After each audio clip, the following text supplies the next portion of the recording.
For Whitlam. Thanks, Deputy Speaker. Well, the Competition and Consumer Amendment Misuse of Market Power Bill is confused and incoherent as the government and the Prime Minister himself. Deputy Speaker, most of the debate within the chamber today has focused around Schedule 1 of the bill, which proposes to amend Section 46 of the Competition and Consumer Act to introduce an effects test that looks at whether conduct engaged in by a firm with a substantial degree of market power, has the purpose or effect, or is likely to have the purpose or effect, of substantially lessening competition. Deputy Speaker, I want to focus on Schedule 2 of the bill. Hasn't had a lot of focus in this debate, but it's important because Schedule 2 of the bill then goes on to propose the repeal of telecommunications-specific anti-competitive conduct in Part 11B of the Competition and Consumer Act, a long-standing and very effective regime which has ensured a greater degree of competition within this industry, Deputy Speaker. And I want to foreshadow now that if the government does not come to its senses and back away from this reckless piece of legislation, and the bill moves from this place to the other place, then we will be moving amendments to restore the provisions in Part 11B when this bill reaches the Senate. Let me make the case for why that is critical. Because we see on one hand the government claims it wants to strengthen competition law through the introduction of a general effects test, a short-sighted and dangerous piece of legislation which, Deputy Speaker, is legally unworkable, will chill competition and create uncertainty for business. This has the same effect that it did when, Deputy Speaker, at least 10 inquiries since 1974 have considered it and rejected it. That's right, 10 inquiries have considered this, Deputy Speaker. They have considered it and they've rejected it. But the Prime Minister, a man who has no advisers, because he's always the smartest man in the room, is pushing through this reckless, senseless piece of legislation into the chamber today. We hope that he comes to his senses, but if he doesn't, Deputy Speaker, we need to be rescuing something from the ashes of this reckless path. On the other hand, Deputy Speaker, through Schedule 2 of this bill, the government, through its misguided repeal of Part 11B, wants to strip away a regime which is tried, true and tested. This is the provision which applies specifically to the telecommunications sector, a sector which has long been at the epicentre of competition disputes. The government would like us to believe that an important feature of the competition regime have been used less over time, and that means that they should be repealed. That is, it was a strongly litigated, a strongly used piece of legislation when it was originally introduced, and that is true, but because it's used less now, we don't need it anymore. We argue something different. In fact, this is a very clear reflection of an ex-ante regulation working in the interest of the industry, but more importantly, in the interest of consumers. The inconsistency in the intent of this bill is just another example of the lack of policy direction that has been plaguing the Turnbull government since its inception. So I want to focus on Part 11B. Telecommunication services are one of the key drivers of productivity and growth in the Australian economy. The connectivity afforded by communications networks breaks down the barriers of distance and helps unlock the economic and social potential of the nation by providing all with a stake in society. The centrality of communications to the lives of Australians emphasises the importance of having a well-designed competition regulation in the telecommunications sector, and I hope this is a point which is not lost on this parliament.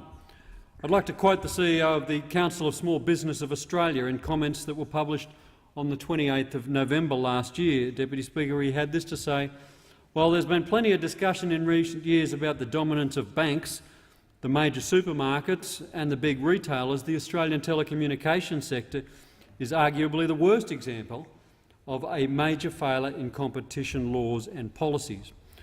I also note on the 5th of September last year the ACCC announced it had commenced a market study of the communications sector with a view to ensure the implications of developments in the sector are well understood and to identify issues that prevent relevant markets from delivering outcomes in the interests of consumers. This begs the question. If the government is so confident that the state of competition in the telecommunications sector is such that it warrants the repeal of long-standing and successful legislation, why is it that the ACCC is devoting considerable and scarce resources to a market study of this very sector? Why is it, Deputy Speaker? If everything is going so swimmingly and we can repeal these provisions in Part 11B, why has the ACCC launched a major investigation of regulation within this sector? The NBN Wholesale Market Indicators report released by the ACCC on 2 February this year also illustrates that structural separation and the market transition to the NBN is an ongoing issue.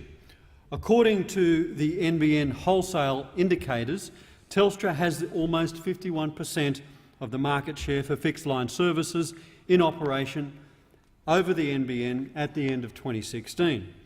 This has been achieved in the presence of 148 other access seekers of the NBN and the level playing field that it affords.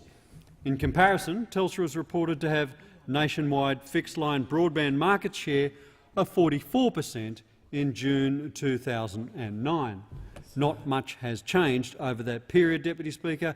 If anything, Telstra has concentrated its market share.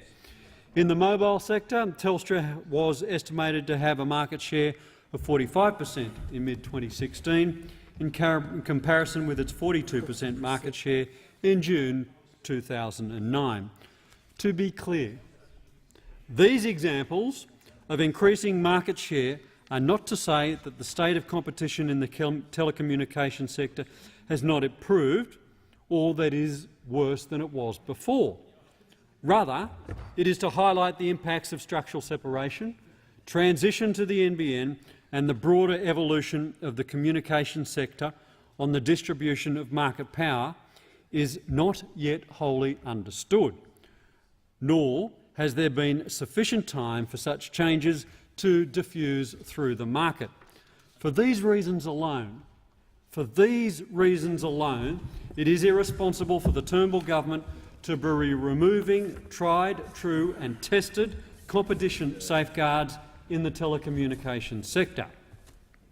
I want to talk about how Part 11B of the Competition and Consumer Act actually works, because I suspect the majority of members who are very soon going to pile into this chamber and vote in favour of its removal do not have the slightest clue about what they are about to vote for. The introduction of Part 11B in 1997 was intended to supplement Section 46 of the Act by increasing the ability of the ACCC to respond quickly to evidence of anti-competitive conduct in the telecommunications markets. Broadly, Part 11B, the regime, is comprised of two limbs. The first is the competition rule, which broadly defines anti-competitive conduct. There are two circumstances where a carrier, a carriage service provider or a content service provider would be considered to have contravened the competition rule. One circumstance is where a carrier, CSP or CSP, takes advantage of a substantial degree of market power in that telecommunications market, with the effect or likely effect of substantially lessening competition in that or any other telecommunications market. The other is where a carrier or CSP engages in conduct relating to a telecommunications market that contravenes the general anti-competitive conduct provisions of Part 4 of the Competition and Consumer Act, which of course includes Section 46. Now, the second limb of Part 11B is the competition notice regime, and this is where the teeth start to bite. It enables the ACCC to respond quickly and to issue competition notices where it has reason to believe that anti-competitive conduct has occurred. Substantial penalties will apply if a court subsequently finds that this has been the case, that in fact anti-competitive behaviour has occurred. These two elements combine to provide a very strong deterrents against anti-competitive conduct, as well as very fast mechanisms for the competition regulator to respond where suspected issues arise. These powers have been entirely appropriate for a sector with very high levels of market concentration and a unique level of interdependency amongst competing firms relative to other sectors in the economy. I want to put it simply. Part 11B is working, it's good for competition and it's good for consumers, and the government today should not be scrapping this provision in the Act. That's why it exists. Let's see how Part 11B has worked. Since the introduction in 1997, the ACCC has issued five Part A competition notices. In 2005-06 alone, the ACCC conducted 11 investigations into anti-competitive conduct. The issues investigated over this period included anti-competitive conduct in relation to the wholesale and retail pricing of line rental, something very dear to most consumers throughout the country. Alleged anti-competitive conduct in relation to the retail and wholesale pricing of bundle services, including broadband, local call services and long-distance call services. Then there was an investigation into carriers introducing a new retail products to the market before they were available to wholesale on a wholesale basis to their wholesale customers. Carriers denying or restricting access to retail mobile services used in conjunction with fixed cellular terminals. There was another investigation into alleged resale price maintenance in relation to wireless broadband services, and there was an investigation into alleged anti-competitive conduct in relation to corporate and government telecommunications services, Deputy Speaker. And what all of these investigations proved is that when the regulatory gaze is upon the industry, behaviour changes. The ACCC itself noted that in relation to some of these investigations, the alleged conduct either ceased or changed following the ACCC's inquiries, Deputy Speaker. So there you see it. Far from being the case where only litigation corrects or changes behaviour, the mere intervention of an activist regulator by conducting inquiries or investigations changed the behaviour of the market players. And who was the benefit? The benefit was the consumer. The benefit was the consumer. The last Part A competition notice formally issued by the ACCC was in April 2006 in relation to a Telstra wholesale line rental price increase for basic telephony services. At the time of the price increase for wholesale access, there was no corresponding increase into the retail price. This left competitors dependent on the wholesale service at a disadvantage, which was an unacceptable position for the competition regulator, who subsequently took action. In its report on the telecommunications competition safeguards shortly thereafter, the ACCC notes complexity of the task before them in building a case. It says, and I quote, "Investigating alleged price squeezes is a highly involved process involving the collection and analysis of extensive costing, pricing and other material from industry participants, and assessing that material against the complex economics and jurisprudence relating to misuse of market power and the lessening of competition." End quote, Deputy Speaker.